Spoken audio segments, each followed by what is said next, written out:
మాతృవందనం కార్యక్రమం మనం గత కొన్ని సంవత్సరాలుగా హైదరాబాద్లో జరగటం, మనందరం ఆ కార్యక్రమంలో పాల్గొన్నాం. మనకి బలంగా జీవితంలో మిగిలే స్మృతి తల్లిదండ్రులే. తండ్రి తల్లి అనేక సందర్భాల్లో జ్ఞాపకం వస్తుంటారు. మంచి జరిగినా లేదా ఏదైనా మానసిక ఒత్తిడి మనకి అనుకోకుండా జరిగినా వెంటనే మనకి స్ఫురణ వచ్చేది తల్లిదండ్రులు. అలాగే అనాదిగా మనలో ఉన్న కొన్ని అలవాట్లు, మనకి నచ్చని అలవాట్లు కూడా ఎప్పుడైనా వాటి గురించి జ్ఞాపకం చేసుకున్నప్పుడు మన తల్లి మనల్ని ఎలా మందలించిందో మనకు జ్ఞాపకం వస్తూ ఉంటుంది.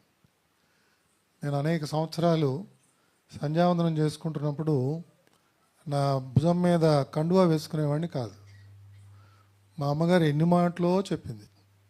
సో ప్రతిసారి ఈసారి కండువా సర్దుకుంటున్నప్పుడు నాకు ఎప్పుడు మా అమ్మ మాట జ్ఞాపకం వస్తుంటుంది. అలాగా సో కొన్ని అలవాట్లు అలాగే విసుగు చెందకుండా, ఒకసారి చెప్పాను వీడికి అర్థం అవ్వట్లేదు, వీడిది మట్టి బుర్ర అని వదిలేయకుండా చెప్పిందే చెప్తూ పోతూ ఉంటుంది తల్లి.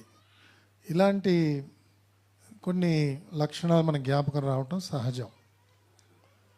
ఇవాళ మనం చూస్తున్న వర్తమాన సమాజంలో ఉన్న ఒక పెద్ద సవాళ్ళు ఏమిటంటే, అంత అద్భుతమైన స్థానం ఉన్న మాతృమూర్తి తను చేయవలసిన పూర్తి కర్తవ్యాన్ని చేయలేకపోతోంది.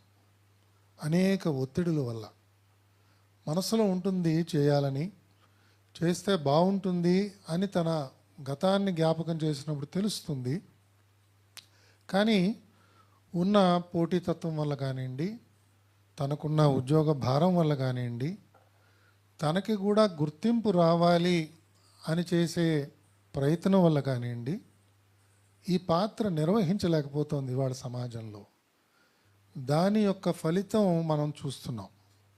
అసంపూర్తిగా తయారైన విద్యార్థులు బయటకు వస్తున్నారు. చేతుల్లో పట్టాలు ఉంటున్నాయి, కానీ వారికి ఆ విద్య పరిపూర్ణంగా వాళ్ళకి ఇంకా అబ్బలేదు. మనందరం కూడా మన సంస్కృతిలో విద్యకి పట్టాలకి ఎక్కడ రెండింటి మధ్యన సంబంధాన్ని మనం ఎప్పుడు అనుకోలేదు.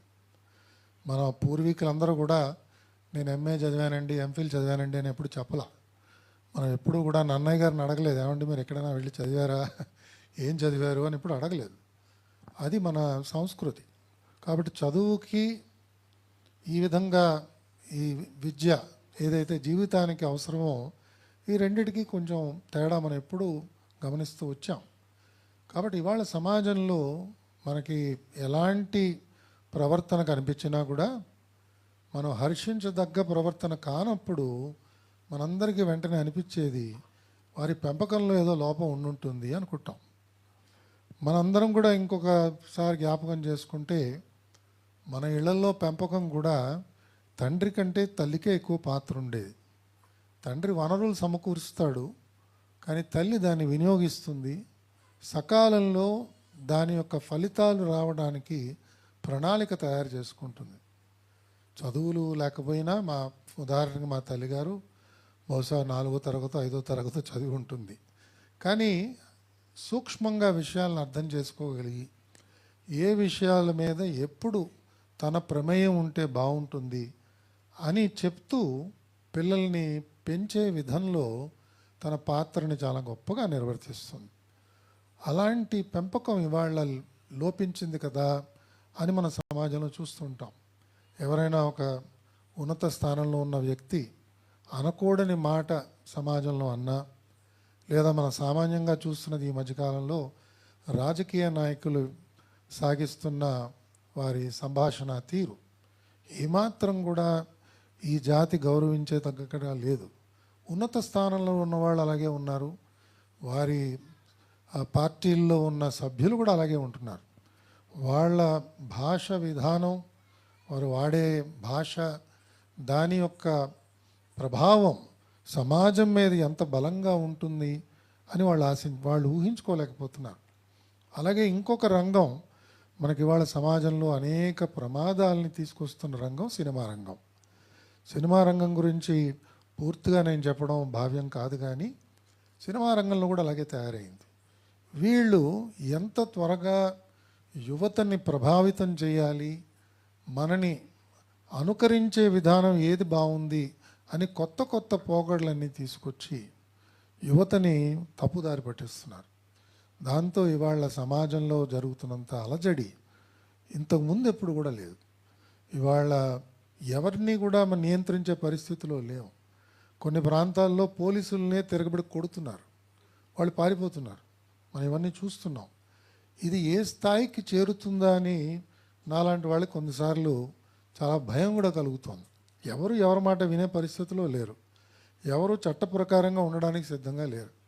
అందరికీ ఉన్న ఒకే ఒక లక్ష్యం ఏమిటంటే ఎంత త్వరగా డబ్బు సంపాదించేద్దాము, ఎంత త్వరగా పెద్ద పెద్ద మిద్దెలు కట్టేద్దాము, అనేక రకాల వాహనాలు కొనేద్దాము, అనేక దేశాలు చుట్టుకుని వచ్చేద్దాము.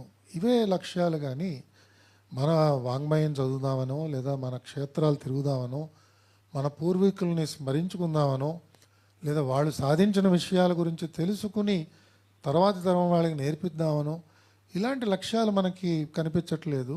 వీటిని కొనియాడే రకమైన సినిమా రచన జరగట్లేదు.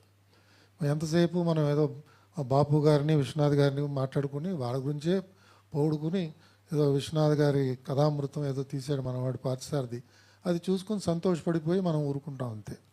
అంతేగాని ఈ తరంలో ఎందుకు మీరు తీయటం లేదు అని ఒక సమాజంగా మనం వాళ్ళని డిమాండ్ చేయలేకపోతున్నాం. కాబట్టి నిన్న వచ్చిన సినిమా కథ కంటే ఇవాళ వచ్చే సినిమా కథ వైవిధ్యభరితంగా ఉండాలన్నదే వాళ్ళు ఒక లక్ష్యంగా పెట్టుకుని, అంతకంటే కానీ చాలా చాలా దౌర్భాగ్యమైన విషయాలన్నీ కూడా మాట్లాడటానికి సిద్ధపడిపోతున్నారు. సూక్ష్మంగా దాన్ని సందేశంగా ఇస్తున్నారు. వీటన్నిటినీ ఒక కలగంపుగా సమాజంలో మనకి వాళ్ళ సంస్కృతి, ఆ సంస్కృతిని నిలబెట్టవలసిన స్త్రీమూర్తికి ఆ స్థానం మనం ఇవ్వలేకపోతున్నాం. కాబట్టి అలాంటి తరుణంలో మాతృవందనం అని చెప్పి మళ్ళా వేద విజ్ఞాన సమితి వారు ముందుకు రావడం, అన్ని పాఠశాలలకి ఇది పంచిపెట్టడం అనుకోవటం చాలా చాలా గొప్ప విషయం. ఎందుకంటే మన సమాజం తప్పకుండా అనేక మంది పెద్దలు వారి వారి యోగ దృష్టితో చూసి చెప్తున్నది ఏంటంటే 2030-2031 దాకా సమాజం చాలా చాలా తీవ్రమైన మార్పులకి లోనై మళ్ళా మన పూర్వ వైభవం సంతరించుకుంటుంది అని అనేక మంది యోగులు చెప్తున్నారు. నేను దాన్ని పూర్తిగా విశ్వసిస్తాను. కాబట్టి దానికి అనేక మంది ప్రేరణ సమాజానికి అందించాలి.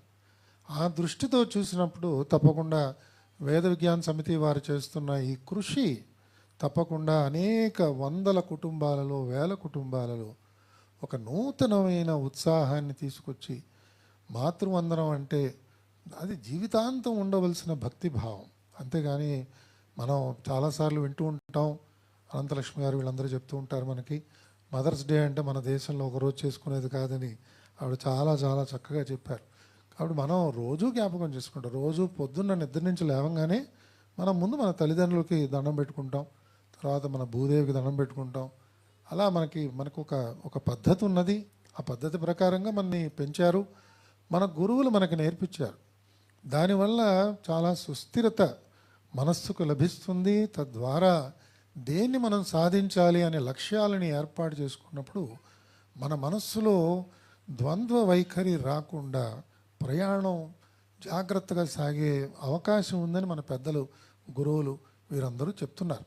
కాబట్టి ఆ మార్గంలో సమాజాన్ని తీసుకువెళ్ళడానికి చేస్తున్న ఈ ప్రయత్నం తప్పకుండా సఫలీకృతం అవ్వాలని నేను ఆ దేవదేవుణ్ణి మనసారా ప్రార్థిస్తూ, ఈ పాటలన్నీ కూడా తప్పకుండా మరి పార్థసారథి గారు చేశారంటే ఆయన బాణీలన్నీ మనం వింటూ ఉంటాం.